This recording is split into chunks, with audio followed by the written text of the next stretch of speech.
sit in rooms and sip coffees together that come up with these ideas. And Facebook have been actually looking at Sports Week. They were looking at it a couple of years ago, and they put in an offer at that point. But the guy that set it up, he's a former player himself.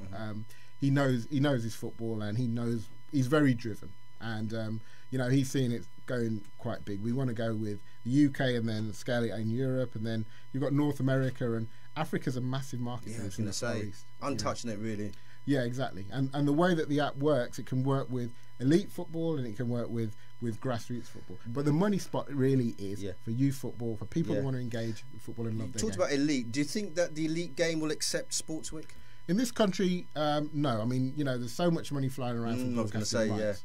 You know, but if you go to, say, Africa, for example, where, you know, in terms of, you know, satellite telecommunications infrastructure isn't so great, but, you know, 4G networks are growing all the time. You know, you're going to get airships up there by Google and Facebook very soon, which are going to be giving everyone strong Wi-Fi. So they'll be able to use mobile phones, smartphones, as a medium by which they engage and watch their football more and more. And so if you've got apps which give a strong platform for that, with the social media element that people have come to expect, then you're on a win-win. It's just a case of the race to get there first and then the right sort of formula. Yeah, fantastic. Sports Week, the new app that you need to be downloading if you're into your grassroots football, without doubt.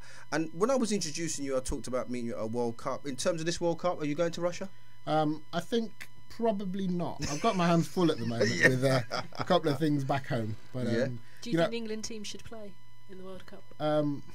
I think that it's cutting off the nose to spite the face if they don't, to be honest with you. You know, we can say, what is going to be the impact? What impact would that have on Russia? You know, how would that affect them? How would that affect the whole shape of the World Cup itself? Very little is the truth. So I think that you might as well go. You know, there's so much focus put on getting there. You know, and I think it would just financially it wouldn't make any sense to a lot of people. England not being there. Yeah, I agree. And it's to be hoped that England fans go and behave. Unlike the experience in Amsterdam a couple of weeks ago. In terms of potential winners of the World Cup, Tone, who do you see? England. No, I'm not. Sorry, I thought. No, I just thought I'd throw that in to see if you were awake. Why not? We are definitely awake, my friend. You know what? Tell me. Germany always they're there and thereabouts. We talked about that, didn't we? Yeah. Slightly unflattering result. Never sexy, but we're in the semi-final again. But you know they're very they're German in that sense. Yeah, they're German. They know what to do Efficient. in tournaments. You know, so